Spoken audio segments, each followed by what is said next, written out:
Hello, and today we're going to be looking at my wife's Volkswagen Touareg 2014 model. Problem is, when we select reverse, the reverse camera doesn't come on and we lose the functionality of the reversing sensors. I'll show you what indications we're getting inside the cockpit of the car.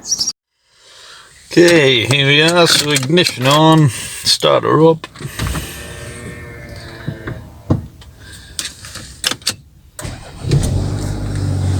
So select reverse, and nothing, and we get the flash to say that there's a fault with the reversing and the audible beep. So I'll investigate that a bit further. Okay, so I've opened VCDS, so I'm going to select the control module.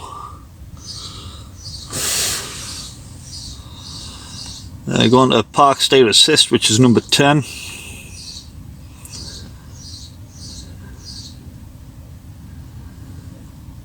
And see if there's any fault codes stored. Okay, into fault codes. And there we go. So we've got supply voltage for parking aid sensors too low. So this is possibly one of two things. The main cable supplying power to all the sensors, either at the front or at the rear, so it'll be two separate cables, or it may be power to one sensor only. Now the ideal will be that it's the cable going to all four front sensors or all four rear. The reason I say that is to test each sensor individually may possibly be a bumper off job, front and rear, to find the culprit. So my first thing will be to find the main harness cable connection that leads to all four sensors. There'll be one supplying the front, one supplying the rear. Once I've located them, I'll show you where they are. Okay, so the next thing I'm going to check is the supply voltage from the control module. This will potentially rule out the problem with the actual control module. So it should be around 5 volts. So I'll go into the advanced measuring values, and then I'll scroll down and select voltage, and I'm looking for about 5 volts. So supply voltage there for park assist, which is showing good 4.9 volts. So that's potentially a good indication that the control module is supplying the correct voltage. If it's way under 5 volts or nowhere near close to 5 volts, then my attention would be drawn to the control module.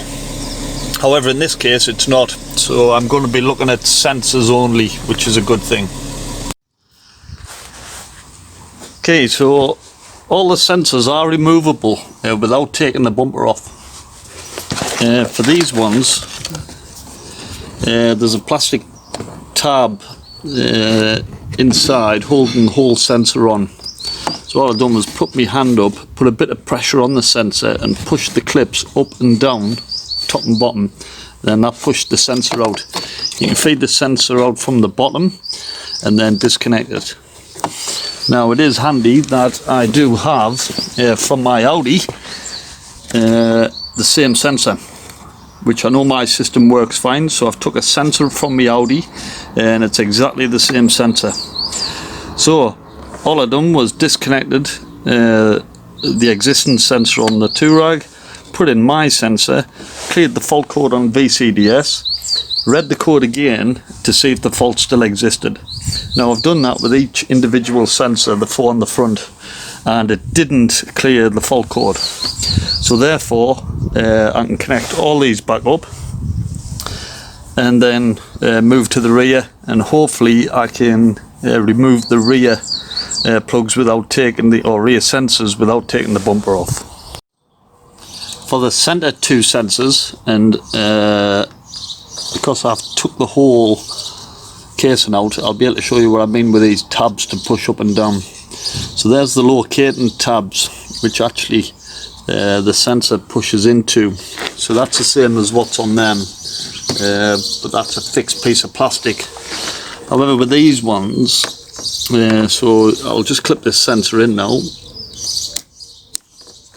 So to remove it, you're just pushing up on them tabs, yeah, which is the same in them, and then simply relocate this back into its fitting points and then push these in.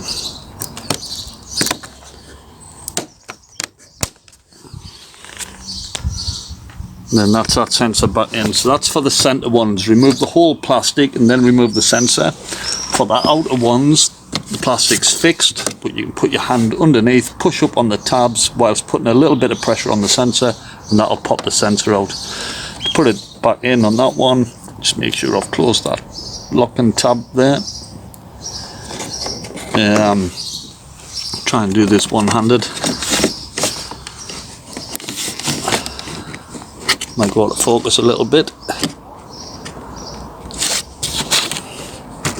Yeah, so I've located the sensor back in there, and then I just need to simply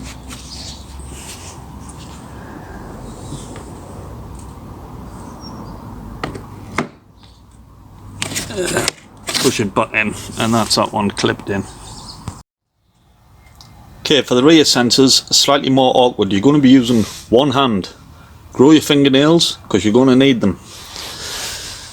The sensor's located quite far up on the bumper, however you can access it through the exhaust. Well, not literally through the exhaust. So if you go underneath the car, and I'll see if I can focus in on where the sensor is.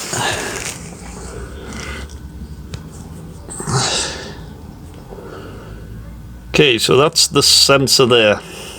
Yeah. Yeah, put my hand in front of the flash there. But that is, in fact, yeah, there. You can see the two tabs, top and bottom. So again, the same technique as the fronts. Just put a bit of pressure on. You can do this. You don't have to be under the car to do this, but it doesn't matter. Get your hand up there. And undo on the tabs and push the sensor out. Then you're basically using one hand then to push back on the grey tab and push down on the clip and release the sensor. And then again, swap out the sensor for a good sensor if you do have one, and then do the same with VCDS. Yeah, clear the fault codes, reread the fault code. If the fault exists, we need to move on to the next one. So I've tested that sensor and changed it, and again it didn't clear the fault code, so I'm now working on to this one to see if I can get access to that. So for the center 2 sensors, you cannot get access to them. Even with my little hands, I cannot get access to them sensors. The crash bar sits right in the direction of these, so you've just got no space to unclip them. Even if you could unclip them, you wouldn't be able to push them out of the recess. So the bumper will have to come off to replace or check them 2 sensors. So what I done was check the other easiest one, which is the far left, in the hope that that would clear the fault code. That would have been 6 sensors checked and only 2 left to do. I'm not so lucky. So it's now down to either these 2 sensors, one is defective, or the fault does not lie with the sensors. But it's always the best thing to check, because as we can see, it's relatively easy apart from these last 2. Now, because I've checked 6 sensors of the 8, I'm now possibly, before I go into removing the bumper to check these last 2, I'm going to investigate the control module and just check the cables on the control module before I then dive into taking the bumper off. But in either case, whether it's a sensor you need to replace on these particular models, or you need to check them, at least you can check 6 out of the 8 and I've showed you how to do that and remove them without actually taking the bumper off.